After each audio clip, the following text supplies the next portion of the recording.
నమస్తే KCC news కి స్వాగతం. నేను విజయ. ముందుగా హెడ్లైన్స్.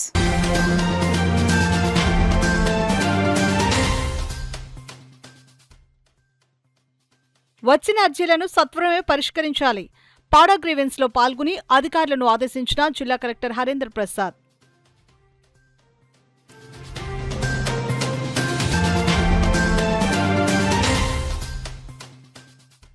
₹105 కోట్లతో కాకినాడ స్మార్ట్ సిటీ పనులకు ఊపిరి. నిలిచిన ప్రాజెక్టులన్నీ వేగంగా పూర్తి చేస్తాం. కార్పొరేషన్ కార్యాలయం నిర్మాణ పనులను పరిశీలించిన ఎమ్మెల్యే వనమాడి.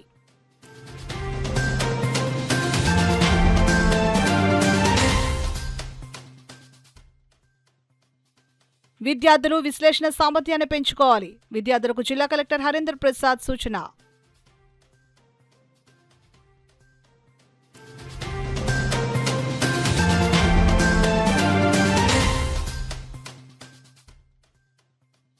కాకినాడలో యువకుడి హత్య కేసును ఛేదించిన 3 టౌన్ పోలీసులు. వివరాలను వెల్లడించిన సిఐ సత్యనారాయణ.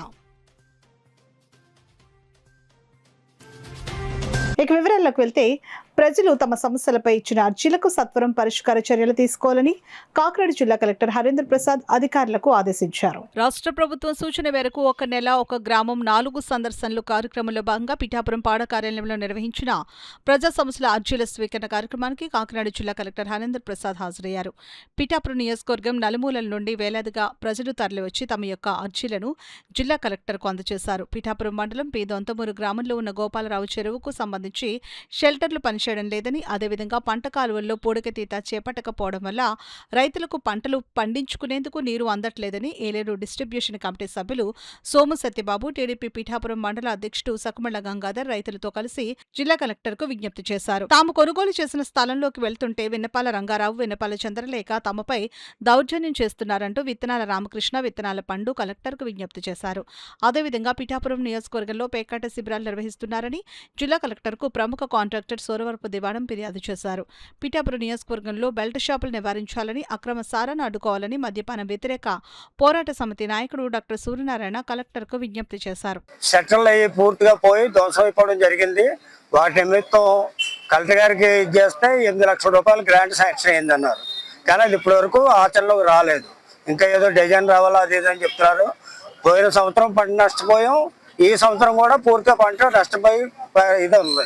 త్వరితగతిన ఇంకో 10-15 రోజుల్లో నాట్లు ప్రారంభం అవుతాయి కాబట్టి ఈ 10 రోజుల్లోన త్వరితగతిన ఈ పనులు పూర్తి చేసి రైతులకు సక్రమంగా నీరందించే విధంగా చర్యలు తీసుకోవాల్సిందిగా విజ్ఞప్తి చేయడం కోసం గౌరవ కలెక్టర్ గారిని కలడానికి రావడం జరిగిందని నేను తెలియజేస్తా ఉన్నా. అటువంటి ఏలేరు ఇరిగేషన్ ఆయకట్టు అంతటి మీద కూడా పనులు ఇవ్వడం జరిగింది, శాంక్షన్ ఇవ్వడం జరిగింది. కానీ ఆ కాంట్రాక్ట్లు అలసత్వం అవ్వచ్చు, లేకపోతే రైతుల వెనక ముందు ఏర్పాట్లు అవ్వచ్చు. కానీ కొన్ని వర్కులు అతి తక్కువ వర్కులు కొద్దిగా నత్తనడుగుతూ ఉన్నాయి. అది కొద్దిగా అధికారులు పర్యవేక్షణ చేసి కొద్దిగా స్పీడప్ చేయమనేసి విన్నవించడానికి రావడం జరిగింది. అవతల వ్యక్తి విన్నపాల రంగారావు వాళ్ళ కుటుంబ సభ్యులు రాకుండా కోర్టు ఇంజక్షన్ ఆర్డర్ మాకు మా సైట్ లోకి రాకుండా మాకు ఫేవర్ గా court injection order ఇచ్చిందండి.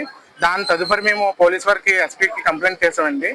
SP complaint చేశాక మళ్ళీ కలెక్టర్ గారికి కూడా కంప్లైంట్ చేసామండి. ఎస్పీ గారు కలెక్టర్ గారు మాకు సిఐ గారికి అప్పచెప్తే సిఐ గారి నుంచి ఏమో మాకు ఎంఆర్ఓకి లెటర్ ఇచ్చారండి. ఎంఆర్ఓ గారు కూడా పరిశీలించారండి. పరిశీలించి మా డాక్యుమెంట్స్ 1956 నుంచి ఉందండి. 1956 నుంచి మా డాక్యుమెంట్ ఉంది. ఆ ఎంఆర్ఓ గారు మొత్తం అంతా చూసుకుని అన్ని చేసుకుని మాకు మేము సైట్కి వెళ్ళామండి. సైట్కి వెళ్ళి మేము అన్ని చూసుకున్నామండి. ఇవన్నీ ఉన్నా సరే మా మీద దౌర్జన్యం చేస్తున్నారండి. అవతల అంత నిలవైపోయిందండి. ఈ పిఠాపురం అంటే అంత లోకం అయిపోయింది. ఎవరో నాయకుడో కూడా మాకు తెలిసేది తెలియదు. నేను జనసేన కార్యకర్తని, ఎవరితో చెప్పుకోవాలో కూడా మాకు తెలుస్తలేదు. పొరుగుల నుంచి వచ్చి ఇక్కడ ప్యాకెట్ నడపడం పెట్టండి. ఇది చాలా అసందర్భంగా ఉంది. దీని మీద యాక్షన్ తీసుకోవాలని ఈ సొసైటీ వాటికల మీద, ఈ భూ ఆక్రమణ మీద, ఈ ప్యాకెట్ కొడుపుల మీద, ఈ గంజాయిలోని పార్కుల్లో గంజాయి మీద అరికట్టాలని మిక్కిలిగా ఎక్కువ చెప్పవలసింది ఏంటంటే ఈ ప్యాకెట్ క్లబ్ అర్జెంట్ గా ముగించవలసిందిగా కోరుతున్నాం. మీకు చెప్పుకునే అవకాశం మాకు లేదు. ఈ 5 man కమిటీలో ఎవరికి చెప్పాలో మాకు లేదు. మా ఎమ్మెల్యే గారు మాకు కనిపించట్లేదు. అయ్యా, ఈ మద్యము మాట్లాడితే మాదక ద్రవ్యాలు అంటారు. ఖచ్చితంగా మాదక ద్రవ్యాలు నష్టం చేస్తున్నాయి, అందులో అనుమానం లేదు. మద్యం మేలు చేస్తుందా చెప్పండి. Drinking is injurious to health అంటున్నారు. ఈ మద్యం మీద కూడా మీరు విపరీతమైన ప్రచారం నిర్వహించండి. ఆడవాళ్ళు కన్నీళ్లు తోడండి. కార్మికులు సంపాదించిన డబ్బులు బ్రాండీ షాపులు పాలు చేస్తున్నారు. యువతరం డ్రగ్స్ కి బానిస అయిపోతున్నారు. కాకినాడ స్మార్ట్ సిటీ పరిధిలో గత కొంతకాలంగా నిలిచిపోయిన అభివృద్ధి పనులను తిరిగి గాడిలో పెట్టేందుకు ముఖ్యమంత్రి నారా చంద్రబాబు నాయుడు 105 కోట్లు విడుదల చేయడం నగరాభివృద్ధికి కీలక మలుపుగా నిలుస్తుందని కాకినాడ సిటీ ఎమ్మెల్యే వనమాడి కొండబాబు పేర్కొన్నారు. ఆర్థికపరమైన సవాళ్లు ఉన్నప్పటికీ కాకినాడ అభివృద్ధికి ప్రాధాన్యత ఇచ్చి నిధులు విడుదల చేసిన ముఖ్యమంత్రి నారా చంద్రబాబు నాయుడుకి నగర ప్రజల తరపున హృదయపూర్వక కృతజ్ఞతలు తెలిపారు. శుక్రవారం సినిమా రోడ్డు వద్ద నిర్మాణంలో ఉన్న కాకినాడ నగరపాలక సంస్థ నూతన కార్యాలయ భవనాన్ని corporation commissioner NVV Satyanarayana smart city engineering అధికారులతో కలిసి ఎమ్మెల్యే పరిశీలించారు.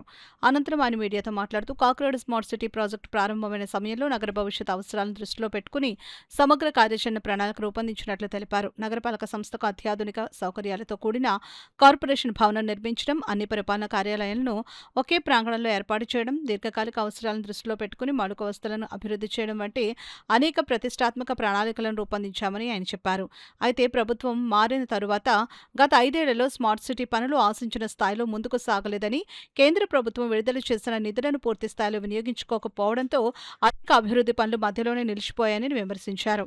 ఆర్థిక పరిస్థితులు క్లిష్టంగా ఉన్నప్పటికీ కాకినాడ అభివృద్ధికి అత్యంత ప్రాధాన్యత ఇచ్చి 105 కోట్లు విడుదల చేసి నిలిచిపోయిన స్మార్ట్ సిటీ పనులకు మళ్లీ ఊపిరిపోసిన ముఖ్యమంత్రి నారా చంద్రబాబు నాయుడుకు నగర ప్రజల తరపున మరోసారి కృతజ్ఞతలు తెలియజేస్తున్నానని ఎమ్మెల్యే వనమాడి కొండబాబు అన్నారు. త్వరలోనే పెండింగ్లో ఉన్న అన్ని అభివృద్ధి పనులను పూర్తి చేసి కాకినాడను ఆధునిక నగరంగా తీర్చిదిద్దేందుకు కట్టుబడి పనిచేస్తానని ఆయన స్పష్టం చేశారు. ఈ పరిశీలన కార్యక్రమంలో తెలుగుదేశం పార్టీ నగర అధ్యక్షుడు మల్లిపూడి వీరు, corporation superintendent engineer P Venkatrao, GE Adinarayana, executive ఇంజనీర్లు మణికంఠ, మచ్చిరాజు, సిబిఏపి బృంద సభ్యులు మేచినేని దివ్యారాణి, బండారు జ్యోతి సుష్మా, వడ్డీ సూర్యకుమారి, నంబారు సాయి పూజ, సంబంధిత కాంట్రాక్టర్ సుధాకర్, స్మార్ట్ సిటీ అధికారులు తదితరులు పాల్గొన్నారు. రోడ్డు లేక 216 మెయిన్ రోడ్ నుంచి ఇచ్చారు ఆ రోజున. అంటే డైరెక్ట్ కత్తిపూడికి 216 డైరెక్ట్ మెయిన్ రోడ్ నుంచి వెళ్ళిపోయేవారు. ఆ రోజు మా ప్రభుత్వం ఆ రోజు ఇది కరెక్ట్ కాదు, బైపాస్ ఉండాలని చెప్పి 3 బ్రిడ్జి శాంక్షన్ చేశాం, శంకుస్థాపన చేశాం, నిధులు వచ్చాయి. ప్రభుత్వం మారిపోయింది, మాది మళ్ళీ వైసీపీ ప్రభుత్వం వచ్చింది, అది కట్టలేకపోయింది. వాటర్ స్కీమ్ లేదు, ఆ బ్రిడ్జి కట్టలేకపోయారు. ఈరోజు కార్పొరేషన్ ఈ బిల్డింగ్ కానీ అనేక పనులు కానీ నిలిచిపోయాయి. మొత్తం 5 సంవత్సరాలు పట్టించుకోలేదండి. మళ్ళీ మా ప్రభుత్వం వచ్చింది. ప్రభుత్వం వచ్చిన తర్వాత మళ్ళీ ఇవన్నీ కూడా చంద్రబాబు ముఖ్యమంత్రి దృష్టిలో పెట్టాం.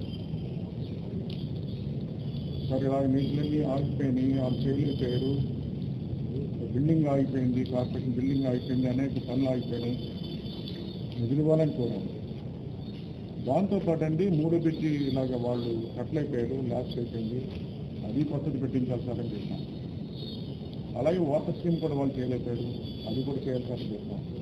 ఒక స్టేడియం కూడా మనకి జయనపురం స్టేడియం శంకుస్థాపన చేస్తాం, అది కూడా చేయలేకపోయారు, అది ఆగిపోయిందని చెప్పాలి.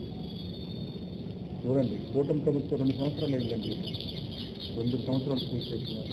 సమయంలో ఈరోజు ఆయన పెద్ద మనసుతో ఈరోజు 105 కోట్లు రిలీజ్ చేశారని సందర్భంగా తెలియజేస్తున్నాను. 105 కోట్లు ఎక్కడైతే పనులు అయిపోయి అన్నీ కూడా ఒకటి పూర్తి చేయాలని చెప్పి, అందులో భాగంగా ఈరోజు కమిషనర్ మేము 26 అందరూ వచ్చాం, ఇన్స్పెక్ట్ చేసాం, ఈరోజు చూసాం, ఇది మళ్ళీ ప్రారంభించాలి అని చెప్పి ఈరోజు మళ్ళీ యాక్షన్ ప్లాన్ తయారు చేసుకుంటున్నారు. అదే కాకుండా మీకు కూడా తెలుసు, మొన్ననే వచ్చారు ఏదైతే 216 ఏదైతే 3వ బ్రిడ్జి కోసం వాళ్ళు కూడా వచ్చారు. రీపేర్ తయారు చేయడం కేంద్ర ప్రభుత్వం ఆదేశాలు ఇచ్చింది, తొందరలో అది కూడా తయారు చేస్తామని మొన్ననే వచ్చి మీటింగ్ పెట్టారు, అది కూడా వచ్చింది. ఏదైతే వాటర్ స్కీమ్ అనుకున్నామో ఆ వాటర్ స్కీమ్ కూడా శాంక్షన్ అయిందండి ఈ రోజున, అది కూడా శాంక్షన్ అయింది. అంటే 5 సంవత్సరాలు ప్రజల కోసం పనిచేయలేదండి వాళ్ళు, ప్రజల కోసం పనిచేయలేదు. ప్రజల కోసం పనిచేస్తే ఇవన్నీ అవును కదండి. ప్రభుత్వం ఈ కాకినాడ ప్రజల కోసం పనిచేయలేరు చెప్పడానికి ఏంటి ఉదాహరణ. ఎన్ని ఆర్థిక ఇబ్బందులున్నా కష్టాలున్నా ఈరోజు ముఖ్యమంత్రి గారు ఈ కాకినాడ ప్రజల కోసం ఏదైతే కోరామో విద్యార్థులు కళాశాలలో శాస్త్ర సాంకేతిక విద్యతో పాటు విశ్లేషణ సామర్థ్యం పెంచుకోవాలని, ఉద్యోగ నియామకాలకు అనలైటికల్ స్కిల్స్ చాలా ముఖ్యమని కాకినాడ జిల్లా కలెక్టర్ హరేంద్ర ప్రసాద్ అన్నారు. కాకినాడలో శుక్రవారం విద్యుత్ నగర్ ఐడియల్ డిగ్రీ కళాశాల ప్రాంగణంలో నిర్వహించిన మెగా ఉద్యోగ మేళాలో ఆయన ముఖ్య అతిథిగా పాల్గొని డ్రైవ్ ప్రారంభించారు. కంపెనీలకు అవసరాలకు తగ్గట్టుగా విద్యార్థుల సామర్థ్యం ఉండాలని, జాబ్ మార్కెట్ ఎప్పటికప్పుడు మారుతూ ఉంటుందని, దానికి తగ్గట్టుగా విద్యార్థి ఉండాలని, క్లాస్ రూమ్లో నేర్చుకున్న దానికి అదనంగా కష్టపడితేనే ఉద్యోగ విజయం ఆధారపడి ఉంటుందని ఆయన అన్నారు. ఉద్యోగం లభించకపోతే నిరుత్సాహం వద్దని, ప్రతి ఉద్యోగ మేళా ఒక మెట్టు మాత్రమేనని, మీరు ఇంకా నేర్చుకునే ప్రయత్నం చేస్తే భవిష్యత్తులో ఖచ్చితంగా అవకాశాలుంటాయని అన్నారు. ఫౌండర్లీ ప్రైవేట్ లిమిటెడ్ షికాల రవితేజ ఈ డ్రైవ్ కు నేతృత్వం వహించగా, ఇన్ఫోసిస్, విప్రో లాంటి ప్రముఖ 18 కంపెనీలు అభ్యర్థులకు ఉద్యోగ అవకాశాలు కల్పిస్తున్నాయని కళాశాల అకాడమిక్ డైరెక్టర్ ఎం రంజిత్ తెలియజేశారు. జిల్లా వ్యాప్తంగా వందల సంఖ్యలో అభ్యర్థులు ఈ డ్రైవ్ లో పాల్గొన్నారు. మా కాలేజీలో ఉన్న స్టూడెంట్స్ అందరికీ కూడా ప్లేస్మెంట్ డ్రైవ్ కాకుండా మా ఉద్దేశం ఏంటంటే జిల్లాలో ఉన్న నిరుద్యోగులందరికీ కూడా మంచి ఉద్యోగ అవకాశాలు కల్పించాలని చెప్పేసి మంచి ఉద్దేశంతో మేము ఈ డ్రైవ్ని ఫౌండర్లీ అని చెప్పేసి ఒక సంస్థ ద్వారా మేము నిర్వహించడం జరిగింది. అదేవిధంగా దీనికి ముఖ్య అతిథిగా మన జిల్లా కలెక్టర్ అయినటువంటి హరేంద్ర ప్రసాద్ గారు కూడా ఇచ్చేయడం జరిగింది. ఆయన కొన్ని సలహాలు చెప్పారు. ఆ సలహాల ప్రకారం మనం కూడా డెఫినెట్గా అవన్నీ కూడా మనం పాటిస్తాం. ఆ విధంగా చేసి ఇంత పెద్ద భారీ మేళా అంటే, జాబ్ మేళా అంటే ఈ జిల్లా వ్యాప్తంగా అంత వందల మంది ఇక్కడికి తరలి వచ్చారు. వాళ్ళందరికీ కూడా జాబులు రావాలని చెప్పేసి కాలేజీ తరపున శుభాకాంక్షలు వారికి తెలియజేస్తున్నాను. అలాగే మనతో ఇంత పెద్ద డ్రైవ్ జరగడానికి ఈరోజు కారణమైనటువంటి ఫౌండర్లీ CEO గారు మనతో ఉన్నారు. వారి మాటల్లో మనం విందాం అన్నీ కూడా. పోర్టల్లో అయితే ప్రతి కంపెనీ యొక్క జాబ్ని మనం లైవ్ చేసాం. సో దట్ ప్రతి క్యాండిడేట్ కూడా 9th డేట్ని అప్లై చేయడం వల్ల 10th డేట్న మనకి ఆ క్యాండిడేట్ యొక్క ప్రతిదీ కూడా ఇట్ బికమ్ ఈజీ. సో తను ఒక్కసారి వెన్యూకి రాగానే తను ఏదైతే కంపెనీకి అప్లై చేసాడో సో ఆ కంపెనీని మనం టర్న్అవుట్ చేయగలిగాం అనమాట. సో దట్ క్యాండిడేట్ ఎక్కడ కూడా ఇబ్బంది పడడు. అండ్ నాకు వచ్చేసి కొన్ని డౌట్స్ అయితే నా దాకా వచ్చినాయి. అందులో ఫస్ట్ థింగ్ ఏంటంటే, ఆ రోజునే మనకు ఆఫర్ లెటర్స్ రిలీజ్ చేస్తారా? సో దానికి నేను ఒక ఐటీ కంపెనీలో వర్క్ చేసిన వ్యక్తిగా నేను చెప్పేది ఏంటంటే, ఏ రోజు కూడా ఇన్ఫోసిస్ కానీ, విప్రో కానీ, టెక్ మహీంద్రా కానీ ఇలాంటి కంపెనీస్ ఒకే సింగిల్ డేలో ఆఫర్ లెటర్స్ రిలీజ్ చేయవు. Because these are not manufacturing companies. So these are core IT companies. So IT companies కంటూ ఒక స్ట్రక్చర్ ఉంటుంది. Because once you're clearing with all the interviews అవగానే క్యాండిడేట్ తన డాక్యుమెంట్ సబ్మిట్ చేయాలి. Document submit చేసిన తర్వాత background verification అనేది జరుగుతుంది, which is very strict. Then after they will release offer letter. దానికి ఉదాహరణ ప్రత్యేకంగా నేనే. ఎందుకంటే నేను ఇన్ఫోసిస్లో 4+ years వర్క్ చేశాను. సో నేను డిసెంబర్లో నా ఫైనల్ ఇయర్లో సెలెక్ట్ అయితే నాకు ఆఫర్ లెటర్ అనేది ఆగస్ట్లో వచ్చింది. So I join in Infosys on October. So this is the process they strictly follow. ఎందుకంటే ఒక క్యాండిడేట్ని వాళ్ళు హైర్ చేసుకునేటప్పుడు దే స్ట్రిక్ట్లీ ఫాలో ఎవ్రీథింగ్. తన క్యాండిడేట్ పెట్టిన ఎక్స్పీరియన్స్ కానీ, లేకపోతే తను చదివిన చదువు కానీ, whether they are genuine or not, ఇలాంటివన్నీ వెరిఫై చేసిన తర్వాతే ప్రముఖ కంపెనీలు అనేవి ఆఫర్ లెటర్ రిలీజ్ చేస్తాయి. So let's be practical. ఎందుకంటే ఇలాంటి జాబ్ ఎక్స్పోని, ఒక పేపర్లెస్ జాబ్ ఎక్స్పోని మనం కండక్ట్ చేసినప్పుడు మాకు సపోర్ట్ కావాలి. బికాస్ మనం ఒక తుని నుంచి వచ్చి మన డిస్ట్రిక్ట్లో ఇలాంటి ఎక్స్పోని ఫస్ట్ ఎవర్ మనం కండక్ట్ చేసినప్పుడు we really need support from the government. Same time we need the support from the educational institution. ఏంటంటే ఇంతమందికి ఆపర్చునిటీ మిస్ అవ్వకూడదు. They are very talented. అందరికీ ఇంటెలిజెన్స్ ఉంది, టాలెంట్ ఉంది, స్కిల్స్ ఉన్నాయి. But where they are lagging is they're not able to represent them. అంటే ఒక presentation ఇచ్చుకోలేకపోతున్నారు, అదొక lagging. And they also don't have correct type of opportunities. And we also have many job melas conducted in AP. అంటే ఆంధ్రప్రదేశ్లో మనకి చాలా job melas వరకు జరిగాయండి. బట్ ఏంటంటే అవన్నీ కూడా మ్యానుఫ్యాక్చరింగ్ కంపెనీస్ వరకు అయిపోయాయి. బట్ ఈ జాబ్ ఎక్స్పో అనేది అలా కాదు. అండ్ అందుకే కూడా మేము దీన్ని జాబ్ మేళా అని కాకుండా జాబ్ ఎక్స్పో కింద మార్చడం జరిగింది. ఎందుకంటే మొత్తం అన్ని కంపెనీలు కూడా మనకు వచ్చినవన్నీ కూడా ఐటీ కంపెనీస్, ఐటీ రోల్స్ ఏదైతే వాళ్ళ ఫ్యూచర్కి చాలా హెల్ప్ అవుతాయి. అంటే జాబ్ అంటే ఒక సంవత్సరం 2 సంవత్సరాలు చేసేది కాదు సార్. వాళ్ళ లైఫ్ని మారుస్తుంది, వాళ్ళ కెరియర్ని మారుస్తుంది, వాళ్ళ ఫ్యామిలీ సిచ్యువేషన్ని మారుస్తుంది. సో అందుకే ఈ ఐటీ జాబ్ రోల్స్ అనేవి చాలా ఇంపార్టెంట్. అందుకే మేము అన్నీ కూడా అవే తీసుకొచ్చాం. 450+ ఓపెనింగ్స్ అంటే ఒకే రోజు ఎవ్వరు కూడా ఆలోచించలేనిది జరగనిది సార్. అందుకే ఇది జాబ్ ఎక్స్పో కింద మేమైతే నేమ్ చేసాము. And it's also not only for men and women, it is also for all the people. ఒక అబ్బాయిలు కాదు, అమ్మాయిలు కాదు. అండ్ అమ్మాయిలకి ఇంకా చెప్పాలంటే చాలా మంచి ఆపర్చునిటీ ఇది. ఎవరైతే 24, 25, 26 వాళ్ళకి చాలా మంచి ఆపర్చునిటీ. వాళ్ళ కాలేజ్లో కానీ ఎక్కడైతే వాళ్ళు ల్యాగ్ అయ్యారో ఈ 3 years నుంచి, లేకపోతే 2 years నుంచి, 1 year నుంచి వాళ్ళు నేర్చుకున్నవి ఈరోజు ఒక కంపెనీ ముందు ప్రజెంట్ చేయగలుగుతున్నారు. And they can also get selected. And I wish more people will be selected in all the companies, and all the best everyone, and congratulations advance. Kakinada నగరంలో 3 టౌన్ పోలీస్ స్టేషన్ పరిధిలో జరిగిన యువకుని హత్య కేసును పోలీసులు ఛేదించారు. ఈ సందర్భంగా 3 టౌన్ పోలీస్ స్టేషన్ ఆవరణలో ఏర్పాటు చేసిన మీడియా సమావేశంలో సిఐ కేవీఎస్ సత్యనారాయణ పాల్గొని కేసు వివరాలు వెల్లడించారు. ఈ సమావేశంలో SI Satyanarayana Chowdary, ASI Srinivas, head constable Satish, constable మురళీరాజులు పాల్గొన్నారు. ఎవరు డెడ్ బాడీ అనే యాంగిల్లో తర్వాత పోస్ట్ మార్టం అయిన తర్వాత డాక్టర్ ఒపీనియన్ మీద ఇది మర్డర్ అని మేము నిర్ధారణ ఇచ్చి దీన్ని 302 ఐపీసీగా కన్వర్ట్ చేశాము. ఆ తర్వాత ఇతను ఎవరు మర్డర్ చేశారనే యాంగిల్లో మేము వెరిఫై చేయగా ఈ 3 మెంబర్స్ ఈ మర్డర్లో ఇన్వాల్వ్ అయినట్టు మేము గుర్తించాము. ఒకటి కుంచె ప్రభుతేజ, ఇంకొకరు కుంచె నాని, ఇంకో ఆమె పెరుగు అంజలి, కేర్ ఆఫ్ అలియాస్ రాణి, పెరుగు అంజలి అలియాస్ రాణి. వీళ్ళు ముగ్గురు కూడా ఈ హత్య చేశారని మేము నిర్ధారించాము. ఈ ఎవరైతే డిసీజ్డ్ ఉన్నాడో చనిపోయిన వ్యక్తి ఈ ఏ1 అయిన కుంచె ప్రభుతేజతో ఉండేవాడు.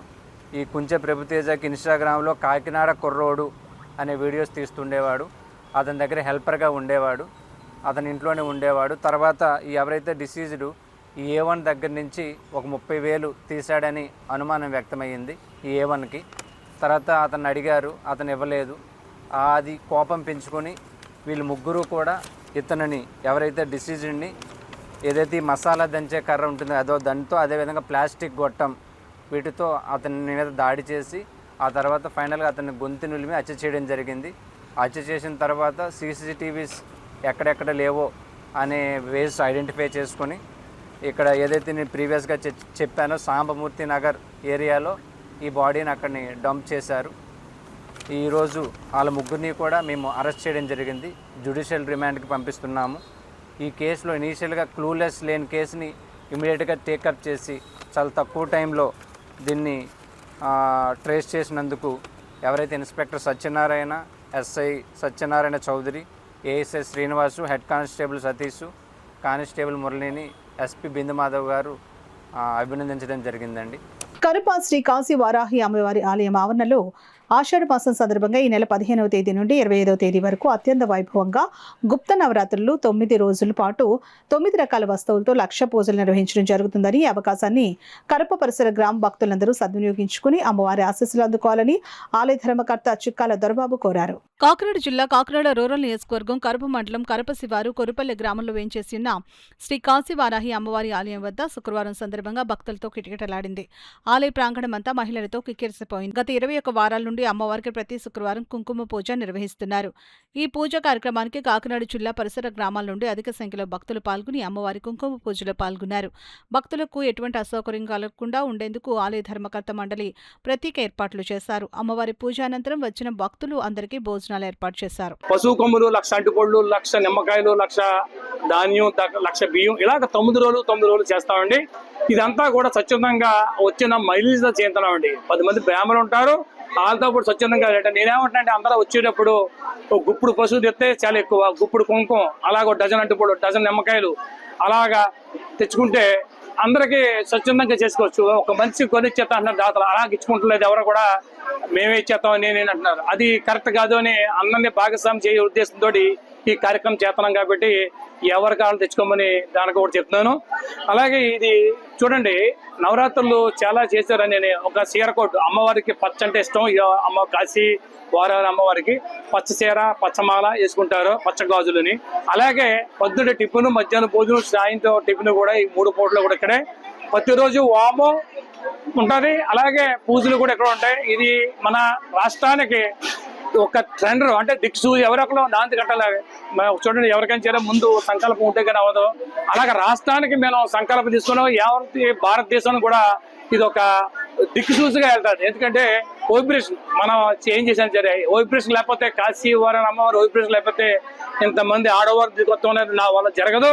అదంతా కూడా కాశీ వారాహి అమ్మవారు తీసుకొస్తాం వల్ల ఈ కార్యక్రమం 21 చూడండి, పొద్దున్న కూడా వర్షం వచ్చింది కానీ ఇక్కడ లేదు. మీరు 21 వారం కూడా వర్షం కురుతుంది, ఇక్కడ కుర్తలేదు. పొద్దున్న నడుకుదు దాకా కురిసింది, ఇక్కడ వర్షం లేదు. అంటే ఇది అమ్మవారి సంకల్పం, అమ్మవారి దయ ఉండటం వల్ల ఈ కార్యక్రమం చెప్తున్నాం తప్ప మనం ఏదైతే ఇది లోక కళ్యాణం అందరూ బాగుండాలి, దాంట్లో మనం ఉండాలి ఉద్దేశంతో తప్ప రెండో ఉద్దేశం చేతలేదు. అందరికీ నమస్కారం. వైసీపీ ఏజెంట్ జడ శ్రవణ్ ఉప ముఖ్యమంత్రి పవన్ కళ్యాణ్ పై చేస్తున్న ఆరోపణలు కాకినాడ రూరల్ ఎమ్మెల్యే పంతం నానాజీ తీవ్రంగా ఖండించారు. శుక్రవారం ఎమ్మెల్యే మీడియాతో మాట్లాడుతూ గతంలో ఇతర రాష్ట్రాల్లో ఘర్షణలు సృష్టించిన శక్తులు ఇప్పుడు వైసీపీ రూపంలో ఏపీలో మతాలు కులాల మధ్య చిచ్చు పెట్టాలని చూస్తున్నాయని ఎమ్మెల్యే మండిపడ్డారు.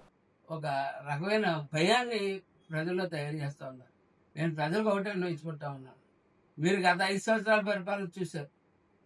వ్యవస్థలను విచారణ చేశారు. ఎక్కడన్నా సరే డబ్బు తెచ్చిపోయి దొంగలు చూశాను, ఇంకో రకంగా దౌర్జన్యం చేసి దొంగలు చూశాను అని వ్యవస్థలను సర్వనాశనం చేసి వెళ్ళిపోతే వ్యవస్థలను నిర్వీర్యమైపోయిన వ్యవస్థలను బాగు చేయడానికే 5 సంవత్సరాల సమయం సరిపోతే పరిస్థితిలో మీరు పెట్టింది. అంటే మీకు ముందు తెలీదా అని మీరు అడగవచ్చు.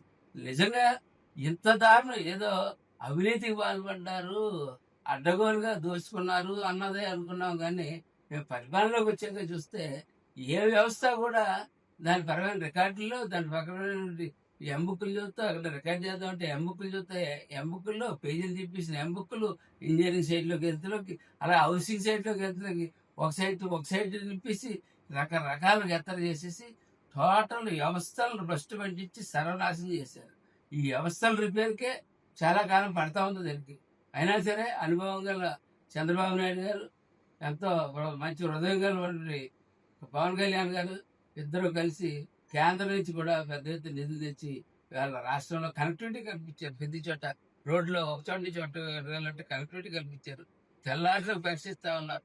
తెల్లారిలోకి చెప్పుకుంటా పోతే ఈ సంక్షేమ కార్యక్రమాలు అనేక చేస్తా ఉన్నారు. కానీ ప్రధానమైన లక్ష్యం ఏంటంటే క్రైస్తవ సోదరులందరికీ కూడా మనం అనేక సంవత్సరాలు మనం కలిసి పక్కన వెళ్దాం. రాను కొంతమంది నా కుటుంబంలోనే కొంతమంది క్రైస్తవ మతం తీసుకున్నారు.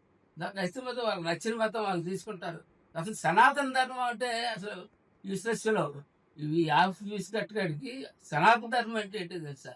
అసలు ఈ మతాలు పుట్టకముందే పుట్టినటువంటిది సనాతన ధర్మం. ఆ సనాతన ధర్మం తర్వాతే మతాలు పుట్టాయి.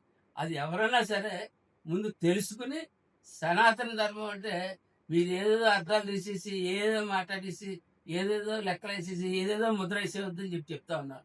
సనాతన ధర్మం ముందు పుట్టిందా, మతాలు ముందు పుట్టాయా అన్నది ముందు మీరు క్లారిటీ తెచ్చుకోవాల్సిందిగా నేను మీ అందరికీ కోరుకుంటూ, అలాగే ఈ శ్రావణ్ అలాగే ఈ రావణ్ ఇలాంటి శ్రావణ్ ఇటువంటి వ్యక్తులు వాళ్ళు ప్రోత్సహిస్తున్న ప్రకాశ్ రాజ్ లాంటి కొడుకులు కూడా చాలా తీవ్రంగా వార్నింగ్ కూడా. తనకు శుభాకాంక్షలు తెలియజేసేందుకు వచ్చే వారిని పుష్పగుచ్చాలు, పూలదండలు బదులుగా పుస్తకాలు తేమని చెప్పి వాటిని నిరుపేద విద్యార్థులకు అందించాలని సత్సంకల్పం కలిగిన రాజ్యసభ సభ్యుడు సానా సతీష్ బాబు అభినందనీయుడు అని ప్రజా విద్యాలయం కార్యదర్శి బక్కలంక రామకృష్ణ అన్నారు. కాకినాడ మధురానగర్లో గల ప్రజా విద్యాలయంలో సానా సతీష్ బాబు ఫౌండేషన్ ఆధ్వర్యంలో పేద విద్యార్థులకు పుస్తకాల పంపిణీ కార్యక్రమం జరిగింది. కార్యక్రమానికి వక్కలంక రామకృష్ణ అధ్యక్షత వహించగా సానా సతీష్ బాబు ఫౌండేషన్ చైర్మన్ తలాటం హరీష్, సానా సతీష్ బాబు కార్యాలయం ఇన్ఛార్జ్ మేక లక్ష్మణమూర్తిలు ముఖ్య అతిథులుగా పాల్గొని పేద విద్యార్థులకు పుస్తకాలు, ప్యాడ్స్, పెన్నులు పంపిణీ చేశారు. ఈ సందర్భంగా వక్కలంక రామకృష్ణ మాట్లాడుతూ సానా సతీష్ బాబు ఫౌండేషన్ చేస్తున్న సామాజిక సేవా కార్యక్రమాలు అభినందనీయమని అన్నారు. తలాటం హరీష్, మేక లక్ష్మణమూర్తిలు మాట్లాడుతూ రాజ్యసభ సభ్యుడు సానా సతీష్ బాబు వినూత్నంగా ఆలోచించి పేద విద్యార్థులకు సాయం చేసే విధంగా తనకు శుభాకాంక్షలు తెలిపేవారని, పుస్తకాలు తీసుకురమ్మని వాటిని పేద విద్యార్థులకు పంపిణీ చేయించడం అభినందనీయమని అన్నారు. సాయంత్రం 6 వరకు మా పిల్లల్ని కూర్చొని చదివించి వాళ్ళకి ఈవినింగ్ స్నాక్స్ ఇస్తాం. మార్నింగ్ ఓ రోజు వేరుశనగ పప్పుకుండా, ఓ రోజు నువ్వు పప్పుకుండా, ఇలాగే ఓ రోజు జామకాయ, ఓ రోజు అటువంటి స్నాక్స్ అని ఇస్తుంది. ఇదంతా కూడా కేవలం ప్రజల యొక్క సహకారం నుండి నిర్వహించినటువంటి స్వచ్ఛంద సంస్థ ఇది. దీనికి ఈ రకంగా వీరు బయటకు వచ్చి ఈ రకంగా ముందుకు వచ్చి మాకు సహకరించడం మాకు నిజంగా చాలా సంతోషంగా ఉంది. ఇంకా మేము ఏం ఫీల్ అవుతుందంటే ఇంకా ఎక్కువ మంది రీచ్ అవ్వాలి. మేము ఏమనుకుంటున్నాం అంటే మేము సాయంత్రం 6 ఇక్కడ చదివిస్తున్నాం సార్. ఇటువంటి ట్యూషన్ సెంటర్లు ఇంకో 2-3 చోట్ల నిర్వహించాలి. అంటే వాళ్ళు పిల్లలు ఇళ్ళకి వచ్చి చదువుకునేటువంటి టైంలో కూడా మనం 6-8 మనం ఇంకో 4-5 ట్యూషన్ సెంటర్స్ ఏర్పాటు చేద్దామనే ఉద్దేశంతో మేము ఉన్నాం. అంటే వర్కింగ్ క్లాస్లో ఉన్న వాళ్ళు 4 స్కూల్ అయిపోయి ఇంటికి వచ్చేస్తే వాళ్ళ పిల్లలు వాళ్ళ యొక్క వర్కింగ్ క్లాస్లో ఉండడం వాళ్ళకి వర్క్ చేసి ఇంటికి వచ్చేటికి 8 అవుతుంది. ఈ 6-8 time they are expose to unnecessary things. ఆ 6-8 మనం కూర్చోబెట్టి వాళ్ళని చదివించాలి అనే పద్ధతిలో మేము చుట్టుపక్కల 2-3 చోట్ల ట్యూషన్ సెంటర్ నిర్వహించి అంటే ఒక పెయిడ్ టీచర్ని ఏర్పాటు చేసి ట్యూషన్ సెంటర్ నిర్వహిద్దామంటే ప్రయత్నం ఉన్నాం. సో దానికి కాకినాడ ఊరు మంచి ఊరు, ఏదో మంచి కార్యక్రమం జరుగుతుందని చెప్పంటే రండి అని వెన్నుతట్టు ప్రోత్సహించేటువంటి జనాభా అనేక మంది ఉన్నారు. ఆ రకంగా కూడా మా ఏరియాలో పెడితే బాగుంటుంది, మా ఏరియాలో పెట్టండి అవునా కలిసి సైజ్ చేస్తే మేము ఫ్రీ ట్యూషన్ సెంటర్ ఏర్పాటు చేసే ఉద్దేశంతో కూడా ఉన్నాం. దానికి సతీష్ గారిని వీరందరూ కూడా వారికి సహాయం అందించాల్సిందిగా మేము కోరుతున్నాం. నిర్వహించబడుతున్న ఉచిత విద్యా సంస్థ మా ప్రజా విద్యాలయం. మా స్కూల్లో అన్నీ ఉచితంగానే ఇస్తారు. యూనిఫామ్, టెక్స్ట్ బుక్స్, నోట్బుక్స్, మధ్యాహ్న భోజన సౌకర్యం కూడా ఉంది. మాకు ఈవినింగ్ క్లాసులు పెట్టి టిఫిన్స్ అన్నీ పెడుతూ ఉంటారు. సాయంత్రం వేళ చిక్కీ ఫ్రూట్స్ అన్నీ పెడుతూ ఉంటారు. ఇంకా ఇతరత్ర పండగలు కూడా చేసుకుంటూ ఉంటాం. గొబ్బిళ్ళు పెట్టుకుంటాం. బయట పోటీలకు కూడా తీసుకెళ్తూ ఉంటారు సార్. మా రామకృష్ణ సార్ ప్రతి వారం వచ్చి మాతో ఒక బెస్ట్ ఫ్రెండ్గా ఉండి మా ఇవన్నీ తెలుసుకుని మాతో మాట్లాడుతూ ఉంటారు సార్. ఇలా మీలాంటి వాళ్ళు వచ్చి మాకు పుస్తకాలు అన్నీ హెల్ప్ చేస్తూ ఉంటారు. మీరు కూడా పెద్దగా ఎదిగి మంచి స్థాయిలోకి రావాలి. అమ్మాయి అంటే ఇంటిగా పరిమితం కాకుండా బయట ఇతరత్ర అన్నీ చూడాలి అనేసి చెప్తుంటారు. ఈరోజు అలాగే స్పందించి వచ్చిన అందరూ క్రిస్టియన్ కొందరు వచ్చిన బుక్స్ అన్ని జామెట్రీ బాక్స్ కానీ పెన్సిల్స్ కానీ పెన్స్ కానీ చాలామంది ప్రజెంట్ చేశారు. అవి ఉన్న స్కూల్లో ఉన్న విద్యార్థులకి వాళ్ళకి ఎంతో ఉపయోగపడే ఈ పుస్తకాలు. ఎందుకంటే ఈ పుస్తకాలు చదువుకొని అందరూ పైకి ఎదుగుతారా, ఉద్యోగుల భవిష్యత్తుకి, పిల్లల భవిష్యత్తుకి ఇవి ఈ స్కూల్కి, గవర్నమెంట్ స్కూల్లో లేని చోట ఈ స్కూల్ పెద్ద విద్యాలయం దానికి వంకల రామకృష్ణ గారు ఎప్పటి నుంచి 20 సంవత్సరాలు దీన్ని స్థాపించి సొంతంగా చేస్తున్నారు. ఇలాంటి పాఠశాలకు మనం డొనేట్ చేయడం మనకు చాలా అభినందన విషయం. సతీష్ బాబు గారు ఈవేళ తీసుకున్న నిర్ణయం చాలా గొప్ప విషయం. ఎందుకంటే ఎంతోమందికి ఈరోజు ఈ స్కూలే కాకుండా మనకి 4 స్కూల్ కూడా ఈరోజే ఇస్తున్నాం. అంటే ఇంతమంది ఆయన మాట స్పందించి ఇంతమంది బుక్స్ అన్నీ వచ్చినాయి అంటే నిజంగా ప్రతి నాయకులు కూడా దీన్ని ఆదర్శంగా తీసుకుని ఇలాంటి బుక్స్ పరంగానే వాటికైనా ఎడ్యుకేషన్గా పరంగానే ఇది ఈ సొసైటీలో అభివృద్ధి చెందడానికి ఎంతో మంచి విషయం. ఇంత మంచి నిర్ణయం తీసుకున్న సానశిల్ప గారికి నా మనస్ఫూర్తిగా అభినందనలు తెలుపుతున్నానండి. మా ఫౌండేషన్ ద్వారా ఇంకా మంచి కార్యక్రమాలు చేస్తాం. ఈ స్కూల్కి కొన్ని ఏదైనా డ్రెస్సీ పరంగా కానీ ఏదైనా పరంగా కానీ మా ఫౌండేషన్కి వంకల రామకృష్ణ గారికి ఎప్పుడు మేము సపోర్ట్గా ఉంటాం. మా ఫౌండేషన్ తరఫున నాకు ఎప్పుడు హెల్ప్ ఉంటుంది. ఆ సంకల్పం ఉద్దేశమే ఇవాళ పుస్తకాల పంపిణీ. ప్రతి ఒక్కరు కూడా ఆయనకి వచ్చినప్పుడు పుస్తకాలు, పెన్స్ ఇటువంటివి ఇస్తున్నారు. అవన్నీ కూడా మరలా కాకినాడ నగరంలో ఉన్న ఏవైతే సామాజికంగా అంటే చక్కటి ఉపయోగంగా ఉన్న స్కూల్స్, పిల్లలకి ఏవైతే ఉపయోగపడుతున్నాయో ఆ స్కూల్స్ ద్వారా మనం పంపిణీ చేయాలని చెప్పి ఇవాళ సానా సతీష్ బాబు ఫౌండేషన్ ద్వారా హరీష్ గారు పెద్దలు అందరూ కూడా నిర్ణయం తీసుకున్నారు. దాంట్లో భాగంగానే ఈవేళ మొట్టమొదటిగా గత 25 సంవత్సరాల నుండి నిర్వహిస్తున్న ఈ ప్రజాహిత స్కూల్కి అంటే ఉచితంగా పాఠ్యపుస్తకాలు కానీ ఫుడ్ కానీ అన్ని రకరకాలుగా ఉపయోగపడుతున్న ఈ స్కూల్ ద్వారా మొట్టమొదటి పంపిణీ చేశాం. ఈవేళ సతీష్ బాబు గారు ఈ స్కూల్ నివేదిక ఇచ్చిన వెంటనే మొట్టమొదటి ఇక్కడే ప్రారంభించమని చెప్పారు. గౌరవ సెక్రటరీ ఒక్కలంక రామకృష్ణ గారు కూడా ఇక్కడే ఉన్నారు. ఇటువంటి కార్యక్రమాలు చేస్తున్నందుకు వారికి కూడా రామకృష్ణ గారికి, సానా సతీష్ బాబు గారి తరఫున, ఆఫీస్ తరఫున, ఫౌండేషన్ తరఫున ధన్యవాదాలు తెలియజేస్తున్నాం. ఇక్కడ నుంచి ప్రతిసారి కూడా ప్రతి సంవత్సరం కూడా ఇటువంటి స్కూల్స్కి మేము ప్రతి సంవత్సరం కూడా సామాజిక కార్యక్రమాలు చేయడంలో ముందు ఉంటామని చెప్పి తెలియజేస్తాం. కాకినాడ కలెక్టరేట్ డిస్ట్రిక్ట్ కోర్టు కాంప్లెక్స్లలో ప్రతి వారం శానిటేషన్ ప్రత్యేక డ్రైవ్ నిర్వహించడం జరుగుతుందని కాకినాడ నగరపాలక సంస్థ కమిషనర్ ఎన్వి సత్యనారాయణ తెలిపారు. శుక్రవారం ఉదయం నగరంలోని 37వ డివిజన్ పరిధిలో ఉన్న జిల్లా కలెక్టరేట్, జిల్లా కోర్టు కాంప్లెక్స్ ను కమిషనర్ స్వయంగా పరిశీలించారు. ఈ సందర్భంగా కార్యాలయ పరిసరాల్లో పెరిగిన పిచ్చి మొక్కలను తొలగించడంతో పాటు పరిశుభ్రత పనులను పర్యవేక్షించారు. ప్రజలు అధిక సంఖ్యలో రాకపోకలు సాగించే ప్రభుత్వ కార్యాలయాలు ఎల్లప్పుడూ పరిశుభ్రంగా ఉండేలా ప్రత్యేక చర్యలు తీసుకోవాలని సంబంధిత అధికారులకు ఆదేశాలు జారీ చేశారు. ఈ సందర్భంగా కమిషనర్ మాట్లాడుతూ జిల్లా కలెక్టరేట్, జిల్లా కోర్టు కాంప్లెక్స్ లో ఇకపై ప్రతివారం ప్రత్యేక శానిటేషన్ డ్రైవ్ నిర్వహించి పిచ్చి మొక్కల తొలగింపు, చెత్త సేకరణ, పరిసరాల శుభ్రత పనులను క్రమం తప్పకుండా చేపడతామని తెలిపారు. ప్రభుత్వ కార్యాలయాలకు వచ్చే ప్రజలకు పరిశుభ్రమైన వాతావరణం కల్పించడం నగరపాలక సంస్థ బాధ్యత అని పేర్కొన్నారు. ఈ కార్యక్రమంలో health officer doctor Prithvi Charan, executive engineer Adinarayana, sanitation supervisor Rambabu, sanitation inspector Satyababu, bar association ప్రధాన కార్యదర్శి బండి నరేంద్ర, సచివాలయ సిబ్బంది పాల్గొన్నారు. మనం డంపింగ్ యార్డ్కి సంబంధించి మనకి అక్కడ సామాన్యకోట అంటే పెద్దాపురంలో ఒక ఇది నిర్మాణం జరుగుతుందో జిందాల్ కంపెనీ వాళ్ళు కన్స్ట్రక్ట్ జరుగుతుంది. ఇది షార్ట్ పీరియడ్లో 1 ఇయర్లో అది ఫైనల్ అయిపోతే ఈ డంపింగ్ యార్డ్ ఏదైతే ఉందో అదంతా కూడా మనకి అక్కడికి వెళ్ళిపోతుంది. అక్కడి నుంచి మనకి పవర్ జనరేషన్ విషయంలో ఉపయోగపడుతుంది. కాబట్టి ఒక 1 ఇయర్లో మనం ఇది ఇబ్బంది మారాయించినట్లయితే తక్కినంత కూడా మనం కంపెటేట్గా అవకాశం ఉంటుంది. కాంగ్రెస్ పార్టీ వాస్తవ విరుద్ధంగా కాపులకు హామీలు గుప్పించడం తగదని మున్సిపల్ ఛాంబర్ అసోసియేషన్ రాష్ట్ర మాజీ అధ్యక్షులు గోరకపూడి చెన్నయ్యదొర అన్నారు. సామర్లకోట కార్యాలయంలో నిర్వహించిన విలేకరుల సమావేశంలో గోరకపూడి చెన్నయ్యదొర మాట్లాడారు. ఎంప్లాయీ జీతాన్ని కూడా హెల్తీ ద్వారా ఇవ్వాలి. మున్సిపాలిటీ ఆదాయాలను ఉద్యమాలు కూడా చేశాం. అది వేరే విషయం. ఇప్పుడు ఈరోజు ఈ పత్రికా విలేకరుల సమావేశం ఏర్పాటు చేయడం ముఖ్య కారణం ఏంటంటే, మాజీ కేంద్ర మంత్రులు చింతామోహన్ గారు నిన్న రాజమండ్రిలో మాట్లాడుతూ కాపులందరూ కాంగ్రెస్ పార్టీలో రండి, కాంగ్రెస్ పార్టీ మద్దతు ఇవ్వండి, మిమ్మల్ని ముఖ్యమంత్రి చేస్తామని ఒక హామీ కింద మాట్లాడారు నిన్న. తప్పకుండా ఆయన చెప్పిందంటే పెద్ద ఆయన అన్నీ తెలుసు, రాజకీయం తెలుసు ఆయనకి. అలాగే 1989లో ఇలాగనే కాంగ్రెస్ పార్టీకి అధికారంలో తీసుకురావడానికి కాపులందరూ ఏకతాటి మీద నిలబడి అఖండ మేయర్తో కాంగ్రెస్ పార్టీని గెలిపిస్తే 89 నుంచి 94 వరకు ముగ్గురు ముఖ్యమంత్రులు మార్చింది కాంగ్రెస్ పార్టీ. కానీ ఈ ముగ్గురులో ఎవరు కూడా కాపులు కూడా ఇవ్వలేదు. సరే పోనీ అది అయిపోయింది. అవాళ ఉద్యమ నాయకుడు అయినటువంటి మిగిలిన వెంకటవారికి హస్తకళ చైర్మన్, కార్పొరేట్ చైర్మన్ ఇచ్చేసి అక్కడితో కాపులు సరిపోయింది వదిలేశారు. ఆ రోజు నుంచి ఇప్పుడు కాపులు మంత్రి గారు క్యాబినెట్లో ఉంటుంది తప్ప ముఖ్యమంత్రి ఇవ్వడం ఆలోచన కాంగ్రెస్ పార్టీకి లేదు. సరే అది వేరే విషయం. పోనీ అధికారులు ఉన్నటువంటి ఇప్పుడు తెలంగాణలో కాపులకు ఇవ్వండి.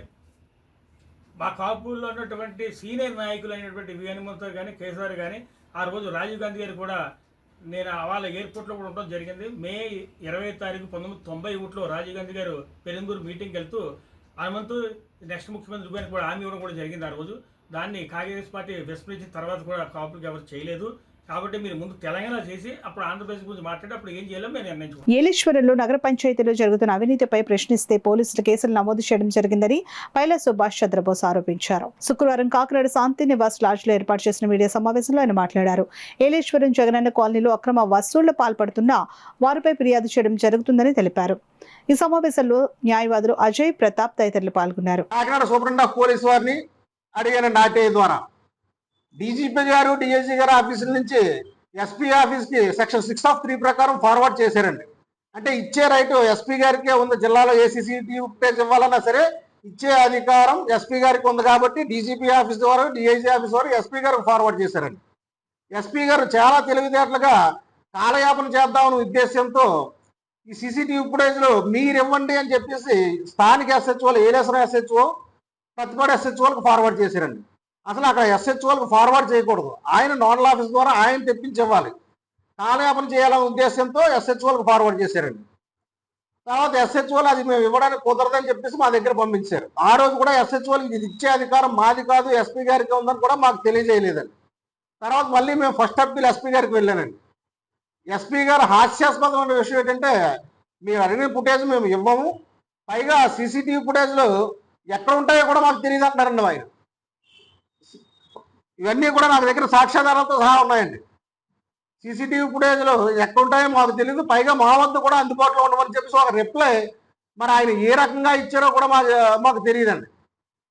తర్వాత మళ్ళీ దానికి రిప్లై ఇచ్చిన తర్వాత నేను కూడా తెలివితేటలుగా అసలు స్టేషన్లో ఉన్న సీసీటీవీ ఫుటేజ్లు ఎక్కడ అందుబాటులో ఉంటాయని చెప్పి మళ్ళీ ఒక ఆర్టీ అడిగాను. దీనికి సంబంధం లేకుండా ఒక ఆర్టీ అడిగాను. మళ్ళీ అదే ఎస్పీ ఆఫీస్ వారు స్టేషన్లో ఉన్న సీసీటీవీ ఫుటేజ్లు స్టేషన్లోనే ఉంటాయని మళ్ళీ ఒక రిప్లై ఇచ్చారండి. స్టేషన్లో ఉండవు, మా వద్ద అందుబాటులో ఉండవు అని చెప్పిన ఎస్పీ గారే మళ్ళీ అది స్టేషన్లో ఉంటాయని మళ్ళీ ఇంకొక ఆర్టీఐ రిప్లై ఇచ్చారండి. అంటే వాళ్ళు చేసిన తప్పులు కప్పించుకోవడానికి ఒక తప్పు మీద తప్పు, ఒక తప్పు మీద తప్పు, ఒక తప్పును కప్పించుకోవడానికి తప్పులు చేసుకుంటూ పోతున్నారు. తర్వాత నేను అడిగిన ఫుటేజ్ ఇవ్వకపోతే నేను సెకండ్ అప్పీల్కి వెళ్ళాను. సెకండ్ అప్పీల్లో ఎస్పీ గారిని, ఎస్పీ గారి ఆఫీస్ నుంచి ఆయన ప్రతినిధి ఎవరో వచ్చారు, సిఏ గారు వచ్చారు, మా ప్రతిపాడు ఎస్ఐ గారు, ఏఎల్ఎస్ ఎస్ఐ గారు వచ్చారు, డీజీపీ ఆఫీస్ స్టాఫ్ వచ్చారు. ఆయన ఆర్టీఐ కమిషనర్ గారు సుప్రీంకోర్టు ఒక డైరెక్షన్ ఇచ్చింది మనకి, పరమవీర్ సింగ్ కేసులో ప్రతి పోలీస్ స్టేషన్లో కూడా సీసీటీవీ ఫుటేజ్లు పెట్టాలి. ఎవరికైనా ఏదైనా ఇబ్బంది అడిగితే ఆ సీసీటీవీ ఫుటేజ్లు ఆర్టీఐ ప్రకారం పెడితే ఇచ్చుకోవాలి. దాన్ని 18 నెలల్లో స్టోరేజ్ చేసి ఉంచాలి మీరు. అలాగే ఒక అప్లికేషన్ మీకు పెట్టిన తర్వాత దాన్ని స్టోర్ చేసి ఉంచాల్సిన బాధ్యత మీ దగ్గర ఉంది. కాబట్టి ఇతను పెట్టినప్పుడే మీరు ఇవ్వడానికి నిరాకరించే ముందే అతను ఏదైతే సీసీటీవీ ఫుటేజ్ అడిగాడో దాన్ని మీరు స్టోర్ చేసి ఉంచాల్సిన బాధ్యత మీ దగ్గర ఉంది. కాబట్టి అతను కూడా ఇన్ టైంలో మిమ్మల్ని అడిగాడు కాబట్టి మీరు ఖచ్చితంగా అతను కోరిన సీసీటీవీ ఫుటేజ్ ఇవ్వండి అని చెప్పేసి 15 రోజుల్లో ఇవ్వాలని చెప్పేసి స్టేట్ ఇన్ఫర్మేషన్ కమిషనర్ వారికి ఒక డైరెక్షన్ ఇచ్చారండి. ఆ సీసీటీవీ ఫుటేజ్లు ఇస్తే వారు చేసిన తప్పు తెలిసిపోతుందనే ఉద్దేశంతో వారు ఆ సీసీటీవీ ఫుటేజ్లు ఇవ్వకుండా మా దగ్గర హై రెజల్యూషన్ కెమెరాలు ఉండడం వల్ల అది మేము చూసుకోకపోవడం వల్ల 5 నెలలు మాత్రమే బ్యాకప్ ఉంది, అతను అడిగిన డేట్కి బ్యాకప్ లేకుండా పోయిందని ఒక రిప్లై తెలివితేటలుగా ఇచ్చారండి. దానికి మళ్ళీ నేను నాన్ కంప్లైంట్స్ ఆర్టీఐ ఆఫీస్కి వెళ్ళాను. నేను ఆయన ఏం చేశారు, హై రెజల్యూషన్ ఉంటే కెమెరాలు మీరు ముందుగానే గుర్తించాలి. సుప్రీంకోర్టు డైరెక్షన్లో డిఎల్ఓసిగా బాధ్యత ఎస్పీ గారికి ఉంటుంది. ఎప్పటికప్పుడు ప్రతి నెల మానిటరింగ్ చేసుకుని అన్ని కరెక్ట్గా పనిచేస్తున్నాయి లేదా, అన్ని 18 నెలల స్టోరేజ్ ఉందా లేదా చూసుకోవాల్సిన బాధ్యత మీకే ఉంది. హై రెజల్యూషన్ చెప్పడం అనేది మీరు కావాలని తప్పు చేస్తున్నట్టు అని చెప్పేసి ఆయన ఒక షోకాజ్ నోటీస్ ఇష్యూ చేశారండి. మీరు చేసిన దానికి మేము ఫైన్ ఎందుకు విధించకూడదో మీరు చెప్పండి అని చెప్పేసి డీజీపీ గారికి, ఎస్హెచ్ఓలకి, స్టేట్ ఇన్ఫర్మేషన్ కమిషనర్ గారికి ఒక షోకాజ్ నోటీస్ ఇష్యూ చేశారండి. దానికి వారు సమాధానం చెప్పాల్సి ఉందండి. అంటే ఆ సీసీటీవీ ఫుటేజ్ ఇస్తే మా మీద మేము తప్పుగా కేసు పెట్టినట్టు తెలిసిపోద్దాని ఉద్దేశంతో సీసీటీవీ ఫుటేజ్లు ఇవ్వకుండా అలా కాలయాపన చేస్తూ వచ్చారు. శ్రీ గోదా గోవింద గోష్ఠి ఆధ్వర్యంలో ఆచార్యాన్ని వైకుంఠ వాసిని గుదిమెళ్ల రాధా సుధావాణి స్మృత్యార్థం ఏర్పాటు చేసిన సభ కార్యక్రమం ఆధ్యాత్మిక వాతావరణంలో జరిగింది. కాకినాడ రూరల్ మండలం రమణీపేట గ్రామం శ్రీ కన్వెన్షన్ హాల్లో శ్రీ గోదా గోవింద గోష్ఠి ఆధ్వర్యంలో జరిగిన కార్యక్రమంలో తొలి శ్రీ విష్ణు సహస్రనామ పారాయణతో సభ ప్రారంభమైంది. శ్రీ భద్రాచల దేవస్థాన అథర్వ వేద పండితులు శ్రీమాన్ గుదిమెళ్ల మురళీకృష్ణమాచార్యులు అధ్యక్షతన స్మృతి సేవా సభ కార్యక్రమం జరిగింది. గత 10 సంవత్సరాల క్రితం కాకినాడ రమణయ్యపేటలో శ్రీ గోదా గోవింద గోష్ఠి ఆవిర్భవించి తిరుప్పావై శ్రీ విష్ణు సహస్రనామ స్తోత్రం వంటి ఆధ్యాత్మిక అంశాలు రాధా సుధావాణి అనేక మంది శిష్యులకు బోధించారు. అలాగే నిత్యం అనేక భక్తి కార్యక్రమాలు నిర్వహిస్తూ భారత, భాగవతం, రామాయణాది గ్రంథాల నుండి సాంప్రదాయ అంశాలను ప్రవచన రూపంలో అందించారు. ప్రతి సంవత్సరం ధనుర్మాసంలో ప్రాతకాలంలో తిరుప్పావై పారాయణ నిర్వహించి శాస్త్రాల వైభవాన్ని అత్యంత సుబోధకంగా వివరించేవారు. అటువంటి ఆచార్యని రాధా సుధావాణి గత డిసెంబర్లో ఆచార్య తిరువడి చేరడం గోష్ఠి సభ్యులకు ఎంతో తీరని లోటు. స్మృతి సేవాసభ కార్యక్రమంలో వక్తలు గోష్ఠి సభ్యులు ఆచార్యాన్ని స్మృత్యార్థం నిత్య పారాయణ గ్రంథంగా స్తుతి గోవిందం అనే సంకలన గ్రంథాన్ని ముద్రింపచేశారు. ఈ గ్రంథాన్ని గురువర్యులు గుదిమెళ్ల మురళీకృష్ణమాచార్యులు చేతుల మీదుగా ఆవిష్కరింపచేయడం ఎంతో ముదావాహమని సభా కార్యక్రమంలో వేదాద్రి లక్ష్మీ నరసింహాచార్యులు, రాఘవాచార్యులు, తట్టా వెంకట రంగమాచార్యులు, సాంటూరు గోపాల్ తదితరులు పాల్గొన్నారు. ఎన్నో పేర్లు ఉన్నాయి. ఇప్పుడే సహస్రనామాలు కూడా పఠించారు. ఒక్కొక్క పేరు ఒక్కొక్క ఫలితాన్ని, ఒక్కొక్క గుణవైభవాన్ని తెలియజేస్తుంది. ఇతర సహస్రనామములు వేరు, విష్ణు సహస్రనామ స్తోత్రం వేరు. అది రామ సహస్రం కావచ్చు, కృష్ణ సహస్రం కావచ్చు, లలితా సహస్రం కావచ్చు, శివ సహస్రం కావచ్చు. ఇవన్నీ ఒక పద్ధతి. ఒక్కొక్క దానికి ఒక ఉపాసనా పద్ధతులు ఉంటే ఉండవచ్చు. కానీ సహస్రనామములలో ఉత్తమమైన వేదాంత తత్వ పరినిష్ఠితమైన ఒకే ఒక్క సహస్రనామం విష్ణు సహస్రనామ స్తోత్రం. ఇది పెద్దలంతా అంగీకరించిన సత్యం. మనకు ఆచార్యత్రయముగా పిలువబడే మన భారతదేశానికి కాదు, ప్రపంచానికి, విశ్వానికి ఒక 3 ఆచార్యులు ఉన్నారు. ఒకరు ఆదిశంకరాచార్యులు వారు, రెండవ వారు భగవద్రామానుజులు వారు, మూడవ వారు మధ్వాచార్యులు వారు. ఈ 3 సంప్రదాయములే, పద్ధతులే అనేక ముఖాలుగా భారతదేశం అంతా కూడా నడుస్తుంది. సందేహం అయితే ఏమి. వీరిలో కాస్త కాలాన్ని బట్టి పెద్దవారు, తత్వాన్ని బట్టి పెద్దవారుగా పరిగణించబడేవారు ఆదిశంకరాచార్యులు వారు. వారు చాలా ఇష్టపడి చెప్పిన స్తోత్రం ఉన్నది. దానికి మోహముద్గరము అని పేరు ఆ స్తోత్రానికి. ఆ మోహముద్గర స్తోత్రం భజ గోవిందం భజ గోవిందం గోవిందం భజ మూఢమతే అని ప్రారంభం అవుతుంది. కాబట్టి అది భజ గోవింద స్తోత్రము అని పరిగణించదు. మా మామయ్య గారైన జీవీఎల్ఎన్ ఆచార్యులు గారితో కలిసి ఆవిడ చేసిన సేవ, నిర్విరామంగా 25 ఏళ్లుగా చేసిన సేవ చిరస్మరణీయంగా ఉండాలని, అందరి మదిలో ఎప్పుడూ మెదలాలని ఈ స్మృతి సేవా సభ ఏర్పరచుకున్నాము. ఇవాళ సాయంత్రం ఈ సభ సందర్భంగా ఆవిడ స్మృతులను కాసేపు గుర్తు చేసుకుని ఆవిడకు కృతజ్ఞతా పురస్సరంగా ఈ సభను ఏర్పాటు చేయడం జరిగింది. ఆవిడకు ఘన నివాళి అర్పించాలన్నదే ఈ సభ యొక్క ముఖ్య ఉద్దేశం. ఎందరో విజ్ఞులైన పెద్దలు, వేద పండితులు కూడా వచ్చారు ఈ సభకి. గోష్ఠి సభ్యులు చాలా వారి కృతజ్ఞతను తెలుపుకోవడానికి ఈ సభను ఏర్పాటు చేసి ఉన్నారు.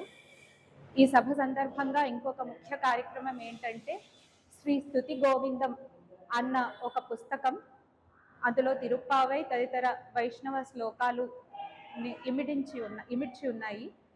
వాటిలో ఆ పుస్తకాన్ని మా అత్తయ్య గారి స్మృతిగా ఈరోజు ఆవిష్కరించడం జరుగుతుంది. ఈ సభాముఖంగా జరుగుతుంది పుస్తకావిష్కరణ. అది మా గురువు గారైన శ్రీమాన్ గుదిమెళ్ల మురళీకృష్ణమాచార్యులు గారు ఆవిష్కర్తగా ఈ సభలో ఆ పుస్తకాన్ని ఆవిష్కరించిన తర్వాత ప్రతి మంగళవారం హనుమాన్ చాలీసా పారాయణ కార్యక్రమం, ప్రతి ఏకాదశి రోజున శ్రీ విష్ణు సహస్రనామ స్తోత్ర పారాయణ కార్యక్రమం, ధనుర్మాసంలో తిరుప్పావై ప్రవచన కార్యక్రమాలు విరివిగా నిర్వహించి ఇక్కడ ఇంత అద్భుతమైనటువంటి గోష్ఠిని ఏర్పాటు చేసినటువంటి శ్రీమతి గుదిమెళ్ల రాధా సుధావాణి గారు, ఆవిడ గత డిసెంబర్లో శ్రీమన్నారాయణ సన్నిధికి చేరుకోవటం ఎంతో బాధాకరమైనటువంటి విషయం. ఇంత చిన్న వయసులో ఆవిడ పరమాత్మని సన్నిధికి చేరుకోవటం అంటే పరమాత్మే ఆవిడని స్వయంగా తన సన్నిధికి పిలిపించుకున్నాడేమో. ఆవిడ యొక్క విద్వత్తికి, ఆవిడ యొక్క సామర్థ్యానికి పరమాత్మ తన దగ్గరికి తీసుకెళ్లాడేమో అనిపిస్తుంది. వాళ్ళ శిష్యులైనటువంటి గోదా గోవింద గోష్ఠి సభ్యులు గురువు గారికి ఒక స్మృతి చిహ్నంగా శృతి గోవిందం అనేటువంటి ఒక గ్రంథాన్ని సంకలనం చేసి దాన్ని ఈరోజు ఆవిష్కరణ ఏర్పాటు చేసి మరి భద్రాచల దేవస్థాన అధర్వణ వేద పండితులు శ్రీమాన్ గుదిమెళ్ల మురళీకృష్ణమాచార్య స్వామి వారిని ఇక్కడికి ప్రత్యేకంగా ఆహ్వానించి వారి కరకమలాల మీదుగా ఈ గ్రంథావిష్కరణ చేయటం జరుగుతోంది. ఈ కార్యక్రమానికి చేసినటువంటి వారందరికీ ధన్యవాదాలు తెలియజేసుకుంటున్నాం. గత 50 ఏళ్లుగా తాము నివాసం ఉంటున్న తమ సొంత ఇంటిపై కొందరు వ్యక్తులు కన్నేసి తమ ఇంటిని దౌర్జన్యంగా ఆక్రమించేందుకు యత్నిస్తున్నారని పిఠాపురం ఎమ్మెల్యే పవన్ కళ్యాణ్ తమ ఇంటికి రక్షణ కల్పించి ఆదుకోవాలని పిఠాపురం మహారాజా మేనకోళ్లైన వినపాల చంద్రలేఖ వేడుకుంటున్నారు. ఈ విషయమై పిఠాపురం పాడా కార్యాలయంలో కాకినాడ జిల్లా కలెక్టర్ హరేంద్ర ప్రసాద్ విన్నపాల చంద్రలేఖ కలిసి తన సమస్యను చెప్పుకున్నారు. ఈ సందర్భంగా విన్నపాల చంద్రలేఖ విన్నపాల ద్వారా మీడియాతో మాట్లాడారు. రాష్ట్రం మేము అనుభవిస్తున్నాం అంతే, మేమేమి ఇంత పెసలు అమ్ముకోలేదు, చేయలేదు, జాగ్రత్త పెట్టుకుని చూసుకుంటున్నాం. అని నా పిల్లల్ని పెట్టుకుని చూసుకుంటున్నాను. నా పిల్లలు చదువుకుంటున్నారు. అది చదువుకుంటుంటే మరి ఇలాగే పోతుంటుంటే మేమేం చేయగలం అండి?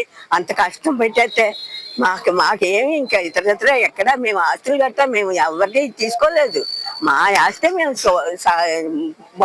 బాగు చేసుకుంటున్నాం. మాదే మేము జాగ్రత్త పెట్టుకున్నాం. ఎవరిని మీరు ఇవ్వండి అని మేము అడగలేదు. దాంతో బతుకుతున్నాం మేము. గతంలోనూ ఇలా చేస్తున్నారని మేము పవన్ కళ్యాణ్ గారికి రిపోర్ట్ ఇచ్చామండి. ఇస్తే ఆయన ఎవరినెవరినో పంపిస్తే మేము ఇంకా మీ జోలికి రారమ్మో, భయపడకండి అని చెప్పారు. అని మళ్ళీ 2 సంవత్సరాలు ఊరుకుని మళ్ళీ ఇప్పుడు మొదలుపెట్టి వాళ్ళు ఇష్టం వచ్చినట్టు ఇంకా వాళ్ళు వచ్చేయడం. ఈ ఎంఆర్ఓ గారు చెప్పారని వాళ్ళు చెప్పారు, వీళ్ళు చెప్పారు, ఎవరు చెప్పారు మాకేం తెలియదు. మేము ఏనాటి నుంచి అక్కడి నుంచి కదలలేదు, ఆ ఇంట్లోనే ఉన్నాం. నా పెళ్లి అక్కడే అయింది, పిల్లలు అక్కడే పుట్టారు నాకు. మేము ఆ ఇల్లు ఎప్పుడు వదిలిపెట్టలేదు, అప్పటి నుంచి ఆ ఇంట్లోనే ఉంటున్నాం. మరి ఇవాళ కొత్తగా మరి మేము అందులో ఉంటాం లేదంటే అర్థం ఏంటండి? 2 సంవత్సరాలు బాగానే నడిచిందండి. తర్వాత నుంచి గత 10 రోజుల నుంచి మళ్ళీ మేము పడాలో కంప్లైంట్ ఇచ్చాం.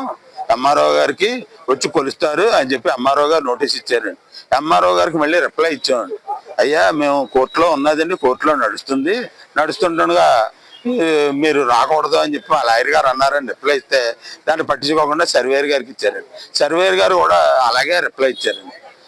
3వ తారీఖు మధ్యాహ్నం 3:30కి పోలీసు వారిని తీసుకొని సర్వేయర్ గారు అవతల పార్టీని తీసుకొచ్చి కొలతలు కొలిసేసి దౌర్జన్యంగా వాళ్ళు పెట్టి ఫోటోలు తీసుకొని పొజిషన్లో వాళ్ళు ఉన్నారని చెప్తున్నారు సార్.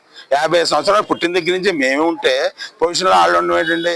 అధికారులు కూడా అయ్యే మాటలు మాట్లాడుతున్నారు. పొజిషన్లో వాళ్ళే ఉన్నారు, మీరు లేరు అని. పొజిషన్లో మేమే ఉన్నాం సార్. ప్రజెంట్ ఇప్పుడు దాకా కూడా పొజిషన్లో మేమే ఉన్నాం, వాళ్ళు ఉన్నారు, వీళ్ళు లేరు అని చెప్తున్నారు సార్.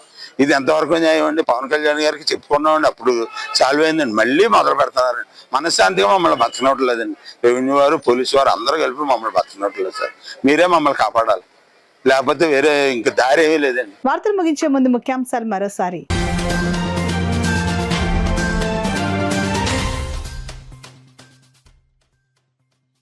వచ్చిన అర్జీలను సత్వరమే పరిష్కరించాలి. పాడా గ్రీవెన్స్ లో పాల్గొని అధికారులను ఆదేశించిన జిల్లా కలెక్టర్ హరేంద్ర ప్రసాద్.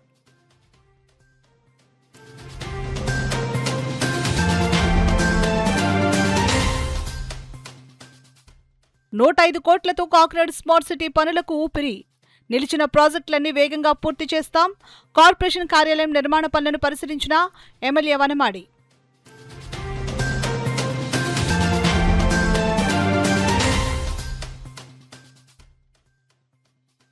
విద్యార్థులు విశ్లేషణ సామర్థ్యాన్ని పెంచుకోవాలి. విద్యార్థులకు జిల్లా కలెక్టర్ హరీంద్ర ప్రసాద్ సూచన.